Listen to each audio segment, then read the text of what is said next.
This video is brought to you by AnkerMake. Over the past couple of years, 3D printing and modeling have become infinitely more accessible to the average person, and I've especially noticed a boom in 3D printing popularity amongst cosplayers. And can you guess who is one of those?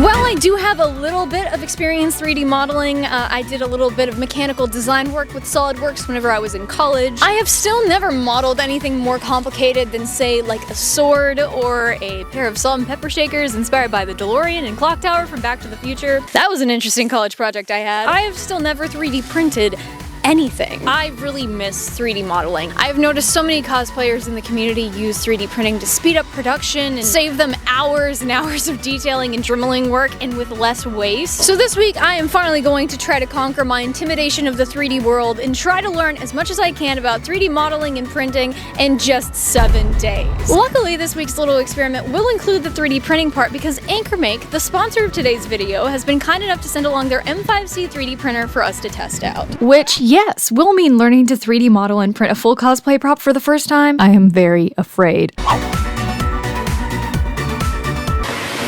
Alright folks, it is finally here. Package. This is pretty much as big as I am. Ugh. Hello, gorgeous. This is deceptively heavy. The great thing about purchasing a 3D printer this big, free box for your cat once you open it up. This looks surprisingly straightforward. So while I unbox this baby, let's take a little bit of a look under the hood. The AnkerMake M5C 3D printer is an entry-level high-speed FDM 3D printer, which is supposed to be very beginner-friendly and intuitive to operate, which is good news for me and this project. In the box I found this, and this, and this, and these, and this, and this, and this, and this. There was also a separate box with printing filament, which all makes a heck of a lot more sense once you start putting it together, and assembly was super simple and took all of 10 minutes. The components are just a base and material frame which are easily assembled with screws and tools included in your box. Next, you screw on the filament holder. Insert the PTFE feeding tube into this clip. That's where your filament eventually goes. And from there, it was just a matter of plugging in a few cords and I was ready to turn it on and connect to the app. All I had to do to connect via Bluetooth was download the AnkerMake app and scan the QR code on my printer. This failed the first couple of tries, but then I tried the next day and it worked fine. I'm guessing the culprit for that was my absolutely shoddy Wi-Fi. But through the app, I could do various setup steps like customize my print function buttons and level the heat bed so my prints don't end up like the last half hour of the Titanic. This printer also only has one button. That's because it's a magic button that can do like 3 things. You can customize functions for a single click, double click, and a long press actions, which coincidentally is what I call getting a massage. You can also pause or stop the printer just by clicking this one button. You can fit a lot of functions in this baby. To finish up, I also loaded some filament into that there tube, and with that, it was all set up and I was ready to do some test prints. Before I got to printing anything that I modeled myself, I wanted to make sure I understood the whole printing process because I didn't know what I was doing. But for that, I needed 3D models. Like, where do you get those? What even is a 3D model? Is that a Naomi Campbell? Luckily, AnkerMake has the Make It Real platform where you can find a ton of different models that you can download and print yourself absolutely free. I opted to start with the obligatory Davinci test print, which prints on fast mode in just about 18 minutes, which is pretty dang fast. To prep the print, I downloaded AnkerMake's Slicer software, which was super intuitive to use. By importing the model into the software, the printing parameters are automatically set, and you can slice the object and get it ready for printing in just one click. From there, all I had to do was hit print and the sliced file was wirelessly transmitted to my printer and it was off to work. Look at that baby go.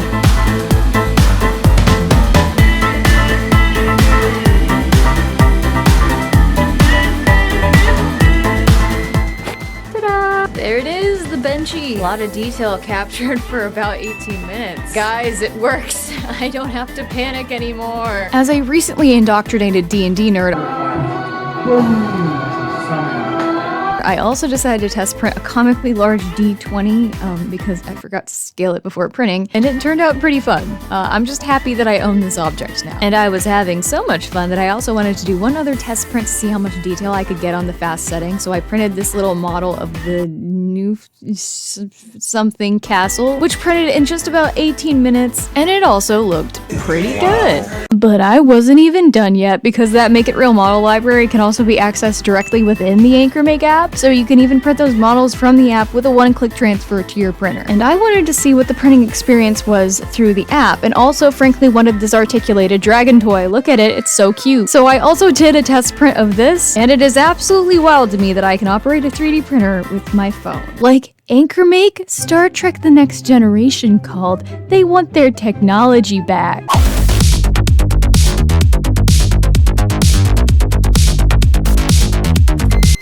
Check that out. Oh my gosh, look at this little dragon guy. I didn't do anything to this. This is how it prints. It's giving me Avatar Spirited Away vibes. It's so cute. Look at him. Ah. Now it was time to get serious. Since I already had a little army of prints under my belt, it was time to get started on the actual project I would be modeling myself.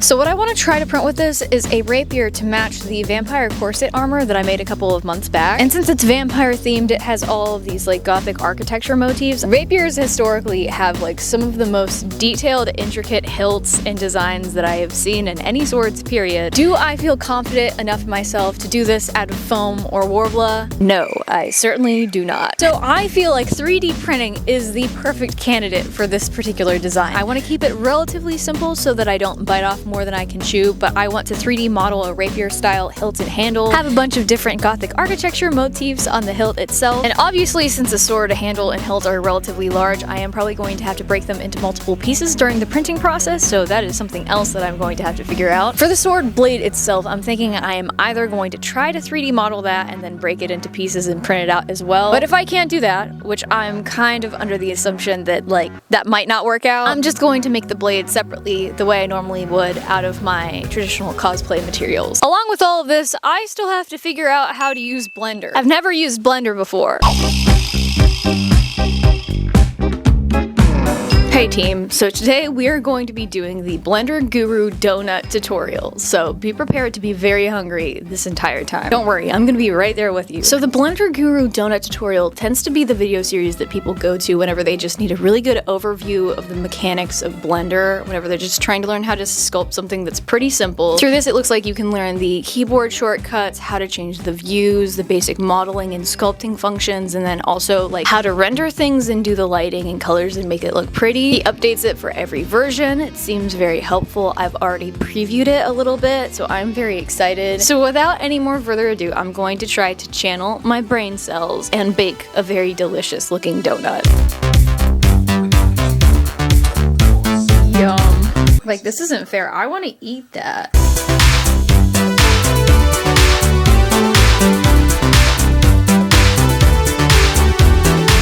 So this tutorial definitely proved to be challenging because it's such a different workflow than what I'm used to with 3D. With my background being more on the CAD side of things, I'm used to drawing things out using dimensions and extruding from there and everything being very mathematical. And for the most part, I knew that Blender is more of a sculptural based software. I mean, obviously people use it for like 3D modeling characters and stuff like that. But the entire time I was working with it this week, I was definitely fighting my instincts to try to use measurements to figure out everything. I also definitely ran into a few big issues in this tutorial since I wasn't used to using a mesh like this in my 3D models, which meant I was accidentally moving around vertices in weird ways that created weird topography that kind of broke my model up to a certain point.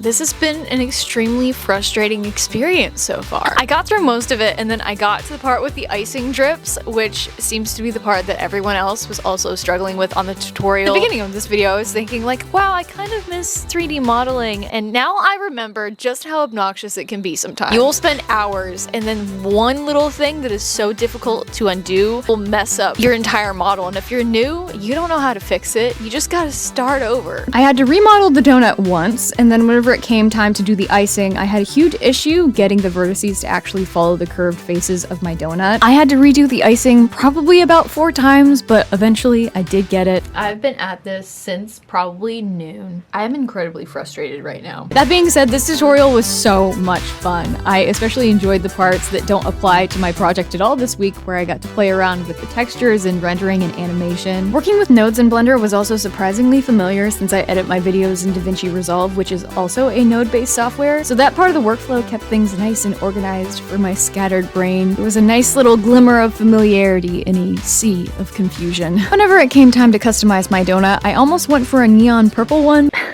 My old NVIDIA graphics card trying to render out with the ray tracing function is struggling just a little bit.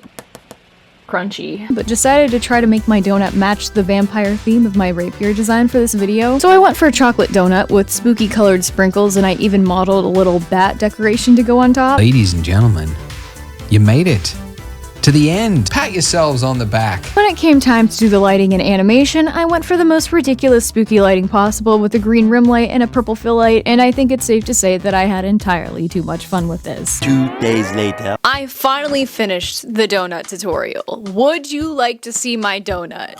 Check this out. I did indeed make it as ridiculous and over the top as, you know, I wanted to. I really just wanted to have fun with this one because it was my first time doing any kind of lighting or compositing or texturing in a 3D software, so I wasn't exactly trying to go for something that seems good at the industry level. More so just good at the me level. What is fun to make and funny to look at whenever it's done rendering. 50% of what I just did, completely useless for what I'm trying to do for this video. All that I really need to know how to do to be able to 3D print is like the modeling and sculpting side of that. All of that compositing, rendering, texturing stuff, all of that stays in a digital space. None of that, you know, translates to here. But I still wanted to do it so that I get a good understanding of the whole 3D modeling, 3D animation world, and I had a lot of fun, even though I was bamboozled for about 95% of it. So now that that's done, I'm being completely left to my own devices, which I'm extremely nervous about. Today is the day where I finally begin sculpting this sword. No more hand holding. Okay, maybe a little bit of hand holding because I'm probably gonna have to Google some hotkeys and like tutorials once in a while. But no more tutorials to walk me along step by step. This is all coming out of my own brain based on everything that I've learned from using Blender over the last like 3 days. I did go again last night and do a little bit more research, some more tutorial watching, a little bit more experimentation, and I tried out a couple of different methods that I could use to make this sword because there's a bunch of different ways that you could go about sculpting this, and whenever it comes to committing to a specific way, I want to make sure that I choose one that I can proceed from start to finish and do all the steps and do all the details that I need to do without running into any situations where I have like broken geometry and I have to start over. Vertices that are just out somewhere doing their own thing. I don't know how they got there. I don't know how to put them back. That or hitting shade smooth and it looking like a stab victim. So based on my findings from last night, I think I found a couple of methods that could work well for me, especially whenever it comes to doing the like Gothic architecture motifs. Will we be able to reach exactly this design? I don't know. I'm certainly gonna try. This week, I think we also might have to just approach good enough as to have enough time to actually print out this thing. So speaking of printing, I did last night finally go and sculpt my first full print object in Blender, and that is these two cute little leaf clasps. I'm planning on trying to print a couple of these out to use for a different project. So last night at like 1 AM, I very quickly went and printed them out as my first ever self-sculpted print with a 3D printer, and it worked! I can't believe that it worked. I don't know why I'm so surprised. This is made for that, but I just was so convinced that I would mess up the geometry somehow and it would be like, oh, there's no way I'm gonna be able to print that. It is on the absolute lowest quality print because I wanted to do it in like 18 minutes, but it printed and it looks pretty good. So at least I know that things that I sculpt can print with a 3D printer. I'm not completely doomed. Welcome back to my very messy desk in the room with the subpar lighting. This is where I'm going to probably be spending the next 15 hours or so. I've got my Blender file loaded up. And with that, let's get going.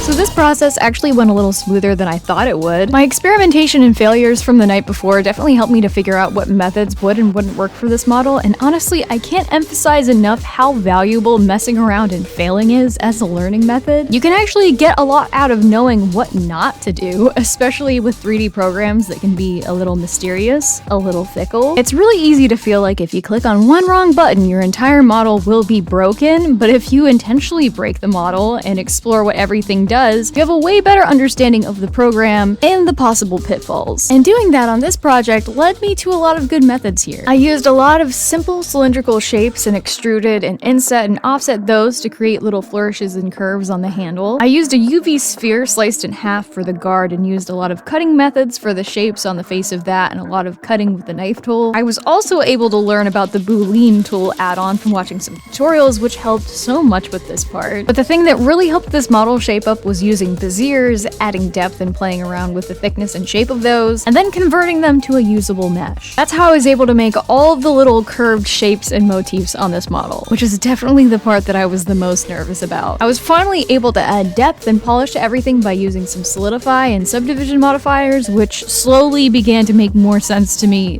the more I used them. Granted, this is a lot more on the mechanical side of things compared to the donut tutorial, but modeling this was a lot more painless than I expected it to be. Once I had those basic skills under my belt and I kind of understood how Blender operates, I was able to just go in and kind of do what I needed to do. There are some specific things that I struggled with, like trying to map shapes onto the sphere so that I could cut them out. I gave up a little bit there, but I still kind of figured something out. I am pleasantly surprised by the progress that I was able to make in just a couple of days. I don't know if I even expected to get this much of the modeling done today, but I might actually be able to finish the modeling for this orb in like basically a day. I've been at this for so long that I feel like that secondhand intuitive nature with all of the hotkeys is finally starting to kick in and everything's becoming a little bit more second nature. So I'm working a little bit faster too, which is good. It's a little bit more realistic now.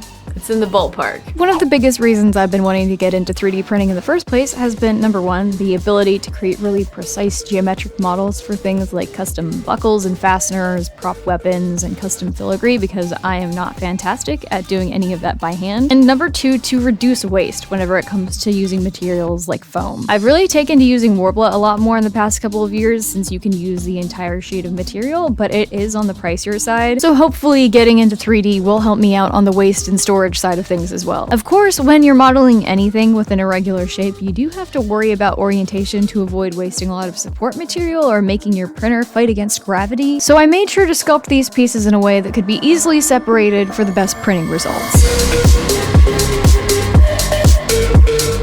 Why, hello there. It is finally printing day. I'm a little flabbergasted, honestly. I did not expect to make it through in just over a day, too, and be able to sculpt this whole thing. Like, full transparency, I was actually, before I began sculpting this, thinking about pivoting the project for this week, because I just was not that confident in myself, but we made it.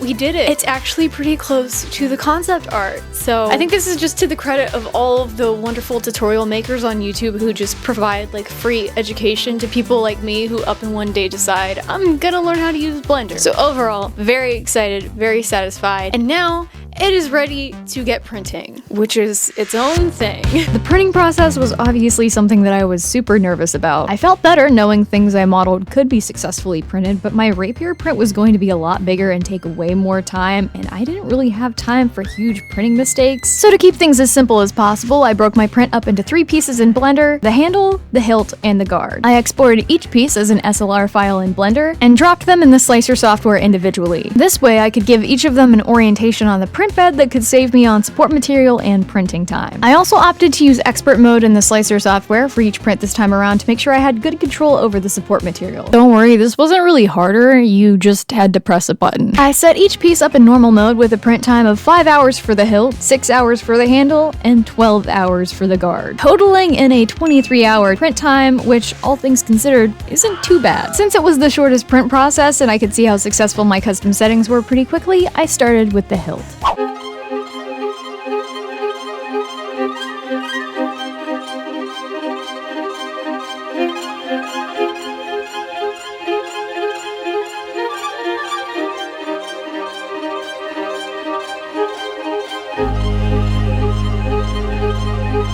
One reason the M5C was able to get these prints done so quickly is that this model has a maximum printing speed of 500 millimeters per second. That's about 5 times the average print speed of most 3D printers. With this newer model, AnkerMake has been able to drastically increase print speed with power boost while maintaining excellent print quality, and I think that really shows here. Even on the fastest speed, this printer can achieve 0.1 millimeters of detail, and I think that is absolutely wild. For reference, that precision is about as thick as a piece of standard white printer paper. The speed and precision definitely helped me to actually get this project done in 1 week, because with a 50 millimeter per second print time, I don't even want to think about how long the combined print times of this project would have been. Remember, on normal mode, it was 23 hours, so it would have been even shorter on fast mode.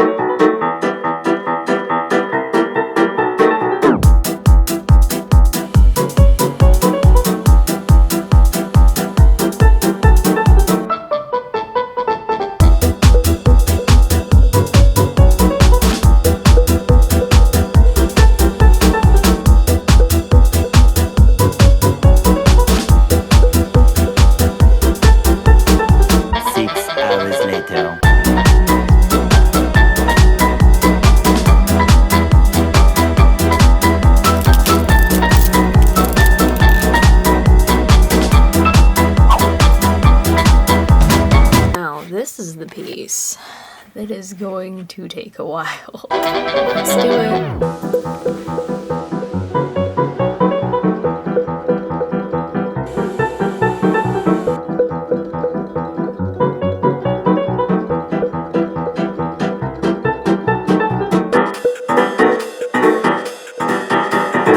Approximately 10 hours later.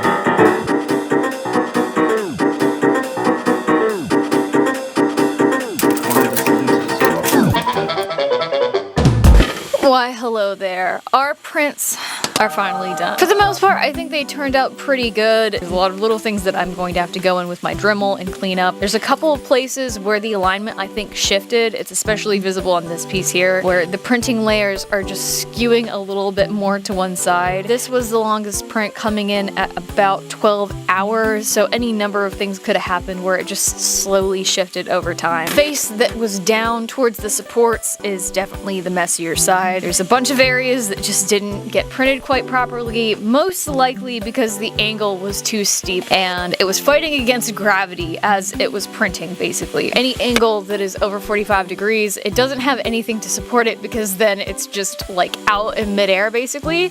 And in some of these places, I think the supports just weren't generated in the most optimal way. To my understanding, this is something that you figure out the more experience you get with actual 3D modeling. You get to the point where you design your geometry in such a way where it's a little bit more optimal for printing, and there's not so much overhang and weird angles and weird shapes that 3D printers are just not super good at printing. But overall, I am happy with this. This is something that's workable, and I had to do a heck of a lot less to get some of these shapes than I would have had to do if I was building it like myself out of Worbla or foam. That's basically what I'm looking to accomplish with 3D printing. So even if I have to do a little bit of, cleanup work, I don't really mind that, because the end result either way is a whole lot cleaner than what I would be able to accomplish on my own. Forgive me, I am looking very sloppy in this part of the video, but that is because we're finally to the part of this build that I feel very confident in, and that is the part where I get to use, hold on,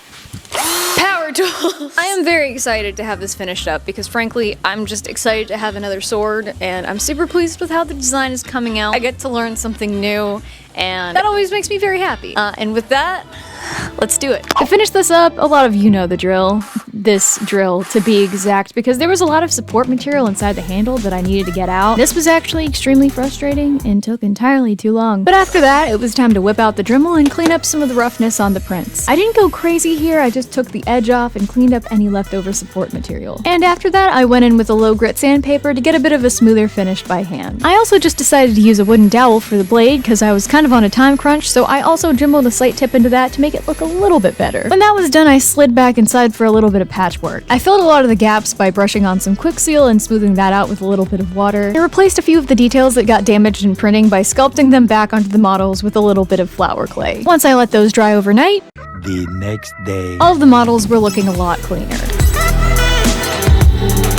After that, I just gave each piece a layer of metallic gold to prime them, and gave the blade a base coat of silver, and finished up the handle with a gradiated red paint job, and a little gold accent at the bottom to match the rest of my armor.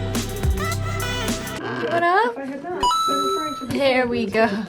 Earlier that day, I had also mixed up some red mica powder with resin to make some little bled gemstones, so I glued a bunch of those and little red and pearl beads onto the pieces to match my design.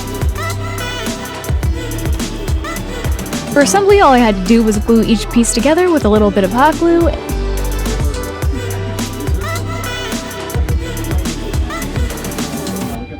And finally, I covered the handle in a layer of clear acrylic satin, and with that, the vampire rapier is finally done. Before we get into the reveal, if you've gotten inspired by this process and want to get into 3D printing yourself, right now AnkerMake is running Black Friday deals where you can save on your very own 3D printer and 3D printing products. And if you were like me and don't know how to 3D model yet, you can still have lots of fun with the Make It Real platform just in time for the holidays. Not only are there a ton of free ready-to-print models with a holiday theme perfect for gifting and creative paint jobs, but you can get really personal this holiday season by creating 3D paintings of a pet or a loved one, or you could print several of the world's most famous cities in various sizes with city print. So if you'd like to purchase an AnkerMake 3D printer for yourself or a loved one, click the link in my description to get AnkerMake's limited time deal. Now, let's take a look at the final result.